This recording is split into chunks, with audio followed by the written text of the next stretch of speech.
చర్మంపై వచ్చే దద్దుర్లకి జీలకర్రతో వైద్యం అనేటువంటి అంశాన్ని గురించి తెలుసుకోబోతూ ఉన్నాం. ఈ మధ్యకాలంలో చాలామందిలో ఈ యొక్క చర్మంపై దద్దుర్లు వచ్చేటువంటి సమస్య వేధించడం మేము గమనిస్తూనే ఉన్నాం.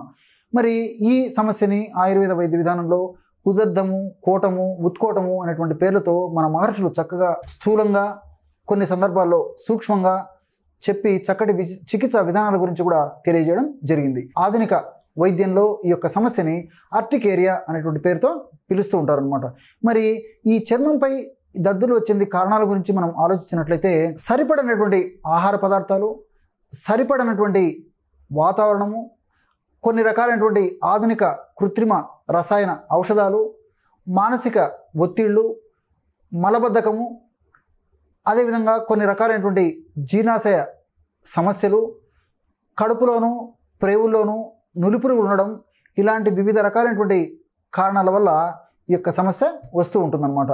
మరి ఈ సమస్యకి చాలా వరకు కారణాలు చెప్పగలుగుతున్నప్పటికీ మరి కొన్ని సందర్భాలలో స్పష్టమైనటువంటి కారణం కూడా ఈ యొక్క సమస్యకు చెప్పడం కష్టంగా ఉంటుంది. అందుకే ఆధునిక వైద్య గ్రంథాలను మనం పరిగణించినట్లయితే ఇలాంటి సందర్భాలలో కారణాల గురించి చెబుతూ cause is not known, cause is at to be known, cause is still to be understood, ఇలా వివిధ రకాలైనటువంటి విషయాలతో ఆ యొక్క కారణాల గురించి చెప్తుంటారు. అంటే కారణము స్పష్టంగా తెలియడం లేదు అని మనం స్థూలంగా వీటి గురించి చెప్పుకోవచ్చు అనమాట. మరి ఆయుర్వేద పరంగా ఆలోచించినట్లయితే ఆయుర్వేద వైద్యం విధానము మరింత లోతుగా విశ్లేషించి ఈ సమస్యకి మరిన్ని కారణాలు కూడా తెలియజేయడం జరిగింది. అందులో మొట్టమొదటిది విరుద్ధాహార సేవనం. అంటే సరిపడనటువంటి ఆహార పదార్థాలు సేవించినప్పుడు దీర్ఘకాలికంగా మరి 1 రోజు 2 రోజులు సేవించడం వల్ల సమస్య ఉండకపోవచ్చు, కానీ మరి కాలాంతరంగా ఎక్కువ రోజులు ఇలాంటి ఆహార పదార్థాలు సేవించినప్పుడు దీర్ఘకాలికంగా మరి శరీరంలో ఈ ఆహార పదార్థాల యొక్క చెడు ప్రభావము శరీరంలో ఉండి మరి వివిధ రకాలైనటువంటి రసాయన పదార్థాలు కూడా శరీరంలో తయారై ఈ విరుద్ధాహారం వల్ల మరి ఈ యొక్క దద్దుల రూపంలో ఆ సమస్య ప్రత్యక్షమవుతూ ఉంటుందన్నమాట. అందుకే ఇక్కడ మీకు ఉదాహరణ కూడా కొన్ని చెప్తాను చూడండి. మన మహర్షులు పాలు ఉప్పు కలిపి తీసుకోరాదు అని చెప్పి చెప్పడం జరిగింది. క్షీరేణ లవణం అంటే పాలు ఉప్పు కలిపి సేవించరాదు.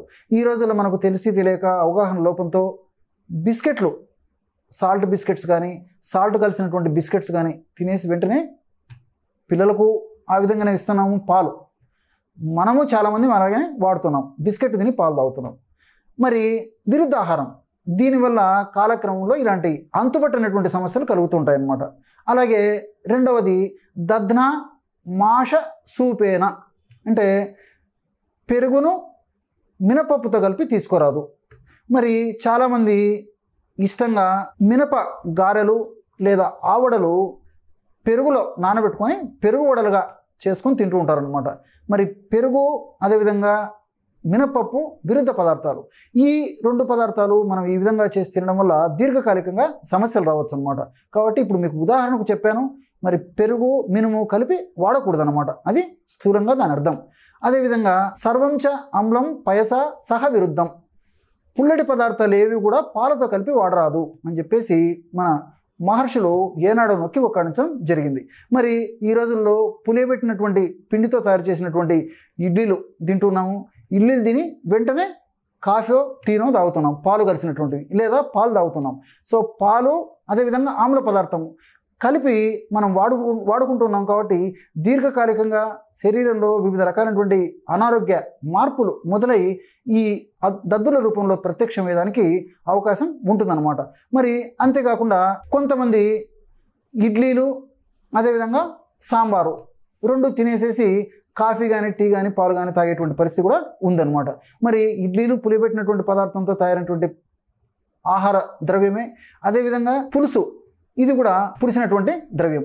ఈ 2 కలిపి వాడడం వల్ల మరి ఆ యొక్క సమస్య మొదలవుతుంది అనమాట. అంటే కాఫీలోనో టీలోనో పాలు కలుపుకుంటాము, లేదా పాలు సపరేట్గా వాడినప్పటికీ పాలు పులుపు, ఆమ్లం అంటే పులుపు, ఈ 2 పదార్థాలు కలిపి వాడడం వల్ల కూడా ఇలాంటి సమస్యలు వస్తాయని చెప్పేసి మనకు ఆయుర్వేద మహర్షులు ఏనాడో మరింత విశ్లేషించి ఈ సమస్యకి ప్రత్యక్షంగా పరోక్షంగా కారణాలను తెలియజేయడం జరిగింది.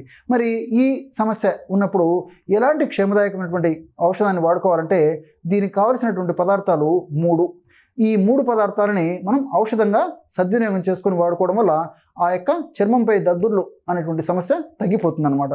ఎలా వాడుకోవాలంటే 60 ml నీళ్లు తీసుకొని 60 ml నీళ్లలో 10 గ్రాములు జీలకర్ర, 10 గ్రాములు ధనియాలు, 10 గ్రాములు మునక్క, దీన్నే కిస్మిస్, ఎండు ద్రాక్ష ఇలాంటి పేర్లతో పిలుస్తూ ఉంటారు అనమాట. ఒక్కొక్కటి 10 గ్రాముల చొప్పున, జీలకర్ర 10 గ్రాములు, ధనియాలు 10 గ్రాములు, ఎండు ద్రాక్ష 10 గ్రాములు. ఈ 3 పదార్థాలని 60 మిల్లీలీటర్ల నీటిలో వేసి ఒక 15 నిమిషాలు అరగంట సేపు బాగా నానించేసేసి మెత్తగా నూరేసేసి రసం పిండుకొని ఒక ప్రమాణంగా సేవించాలి. ఈ విధంగా ఉదయం పూట చేయాలి, మధ్యాహ్నం పూట చేయాలి, రాత్రిపూట చేయాలి. ఈ విధంగా క్రమం తప్పకుండా రోజు 3 సార్లు ఈ యొక్క ఔషధాన్ని ఈ పద్ధతిలో వాడుకోవడం వల్ల ఈ యొక్క ఔషధ ప్రభావం అత్యంత సమర్థవంతంగా పనిచేసి శీఘ్రంగా వెంటనే సత్వరమే ఆ ఔషధ ప్రభావం చేత ఆ యొక్క అలర్జీ నేచర్ అంటే చర్మంపై దద్దుర్లు వచ్చేటువంటి సమస్యకి చెక్కు పెట్టేందుకు మార్గం సుగమం అవుతుంది. మరి ఈ సమస్య వచ్చినప్పుడు వెంటనే తగ్గేందుకు, స్పాట్లో తగ్గేందుకు పైపూత మందుగా పుదీనా రసం లేపనం చేయడం వల్ల క్షణాల్లో చిటికె వేసినట్లు ఆ దద్దుర్లు తగ్గిపోతాయి. అది లేని పక్షంలో ఈ చింతపండు రసాన్ని కూడా తీసుకొని దద్దుర్ల భాగంలో లేపనం చేయడం వల్ల చిటికె వేసినట్లు వెంటనే ఆ యొక్క సమస్య నుంచి మనం బయటపడవచ్చు. చూశారు కదా, ప్రకృతి ఈ యొక్క దద్దుర్ల సమస్య తగ్గేందుకు ఎటువంటి చక్కనైనటువంటి ఔషధాలను, రసాయన తత్వాలను అందులో నిక్షిప్తీకరించి మనకు ప్రసాదించిందో.